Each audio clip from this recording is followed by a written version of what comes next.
Supreme কোর্টের নির্দেশে চাকরি হারা হয়েছেন ধূপগুড়ির একটি স্কুলের 12 জন শিক্ষক। চাকরি হারাদের মধ্যে অসহায় অবস্থা এই স্কুলের অঙ্কের শিক্ষক প্রসেনজিৎ দাসের। চাকরি পাওয়ার পরে ঋণ নিয়ে বাড়ি তৈরি করেছি, সংসার বাঁচাতে ফের পরীক্ষায় বসার সিদ্ধান্ত শিক্ষক প্রসেনজিৎ দাসের। যোগ্যরা আজকে আমরা যারা এত কষ্ট হয়ে এত হিসেবে পরীক্ষা দিলাম ঠিক করে, আজকে তো আমাদেরকে এখন নিজেদেরকে অপরাধী মনে হচ্ছে, আমাদের রাস্তায় নামায়া দিল। এখন যারা আজকে চুরি করলো, অযোগ্যভাবে চাকরি পাইলো, মানে তাদের সঙ্গে আমাদের তো মানে মিশাইয়া দিল, একবারে মাটিতে মিশাইয়া দিল। যারা আমরা নির্দোষ, আমরা কিছুই করি নাই, সেখানে আমরা আজকে এইভাবে করে আসি। এখন আবাকে নতুন করে পড়তে হবে, এইসব করতে হবে। মানে এখন সেটা কতটা হবে, চেষ্টা তো করতেই হবে, কি শুধু একটা না করলে চলবেই না। 12 জন শিক্ষক শিক্ষিকা এবং শিক্ষাকর্মী মিলিয়ে তারা কি আজকে স্কুলে এসছে বা কালকে এসেছিল? গতকাল এসেছিল, আসার পরে ফেরত চলে গেছিলেন তারা কান্নাকাটি করে দুঃখের সঙ্গে। আজকে কেউ আসেনি? আজকে তো আসার প্রশ্নই আসে না।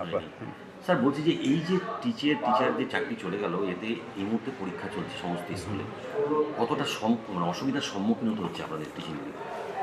এই মুহূর্তে তো ফার্স্ট সামেটিভ চলছে। ফার্স্ট সামেটিভ চলার ফলে আমাদের যেটা আগে শিডিউল ছিল, সিট অ্যারেঞ্জমেন্ট ছিল, সেটা চেঞ্জ করতে হয়েছে। চেঞ্জ করে আবার নতুন করে রিসাফেল করে সেটাকে আমাদের মাস্টারদের যেটা হচ্ছে আমাদের, সেটা তো সমস্যা হওয়ারই কথা একসঙ্গে 12 জন না থাকলে। সেটা তো হচ্ছে, দেখুন সেটা আমরা তো অত দূর পর্যন্ত ভাবতে পারি না, কিন্তু আমরা এখন সর্বোচ্চ আদালত, তারপরে মহামান্য উচ্চ আদালত যা রায় দিলেন সেটার বাইরে তো আমরা নই। সুপ্রিম কোর্টের নির্দেশে প্রায় 26,000 চাকরি বাতিল হয়েছে 2016 পুরো প্যানেল। তাও দায় নিতে নারাজ এসএসসি। কোর্টকে সন্তুষ্ট করতে না পারার আজব সাফাই দিয়েছেন এসএসসি চেয়ারম্যান। হলফনামা দেওয়া হলেও আদালতকে সন্তুষ্ট করতে পারেনি এমনই মন্তব্য করেছেন এসএসসি চেয়ারম্যান। বেলাগাম দুর্নীতিতে চাকরি হারিয়েছেন হাজার হাজার, তাও দায় নিতে নারাজ স্কুল সার্ভিস কমিশন।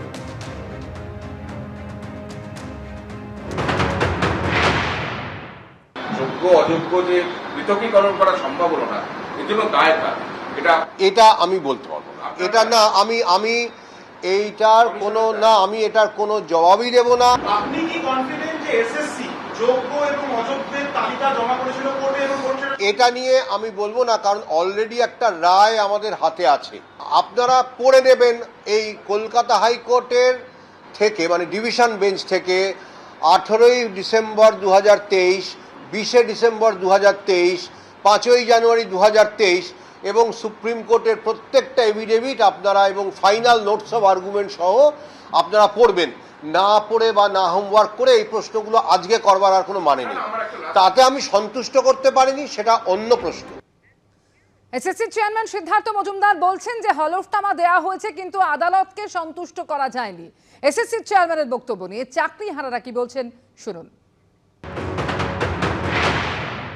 এসএসসি চেয়ারম্যানকে বলা উচিত যে আপনি কি দিয়েছেন যেটা সন্তুষ্ট হয়নি।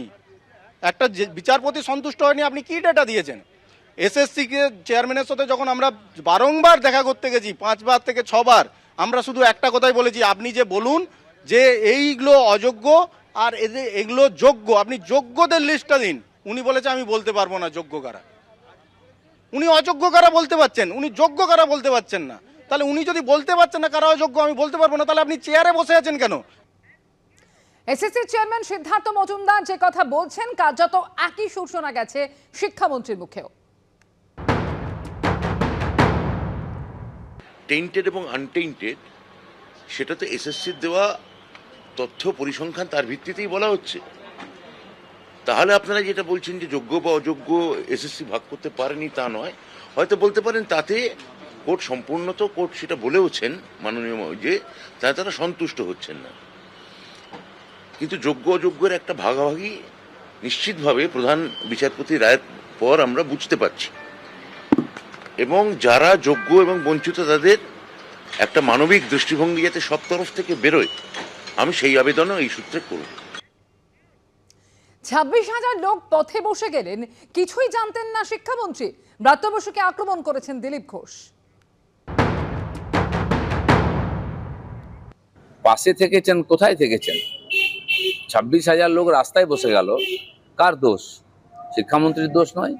শিক্ষামন্ত্রী জানতেন না কিছু? তার পার্টির নেত্রী, যার নাকের ডগায় সব কিছু হয়েছে, পার্টির লোকেরা করে খেয়েছে, সবার পরিবার যুক্ত আছে।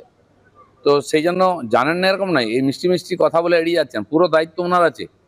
এর মধ্যে এখনো যোগ্য অযোগ্য আলাদা করুন, যারা যোগ্য তারা বিনা কারণে কেন শাস্তি পাবে?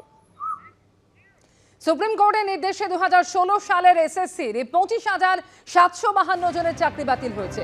যারা যোগ্য নতুন করে তারা নিয়োগের পরীক্ষায় বসার সুযোগ পাবেন বলে জানিয়েছে সর্বোচ্চ আদালত। কিন্তু কবে শুরু হবে সেই নিয়োগ প্রক্রিয়া আর কবেই বা তা শেষ করতে হবে তা এখনো স্পষ্ট নয়। খোদ স্কুল সার্ভিস কমিশনের কাছেই। সব মিলিয়ে আতান্তরে পড়েছেন চাকরিহারা যোগ্য প্রার্থীরা। এটা সবাই বোঝেন যে কোনো নিয়োগ প্রক্রিয়ায় 3 মাসে শেষ হতে পারে না, কারণ পরীক্ষা নিতে হয়। পরীক্ষা নিয়ে তারপরে তার ফলাফল পাবলিশ করার পরে ইন্টারভিউ নিতে হয়। তাহলে কত ইন্টারভিউ নিতে হতে পারে, তাহলে অত ইন্টারভিউ নেওয়া, তারপরে প্যানেল পাবলিশ করা, তারপরে তার কাউন্সেলিং করা, একটা নয় একাধিক। প্যানেলের মেয়াদ থাকে 1 বছর। সুতরাং এটা যে সম্ভব নয়, আমি বললাম আমাদের যা সংশয় আছে সেটা আমরা অবশ্যই এটা মানে আইনি পরামর্শ অলরেডি নিয়েছি, ইতিমধ্যে নিয়েছি কালকে, কিন্তু এখনো সম্পূর্ণ চূড়ান্ত সিদ্ধান্তে যায়নি।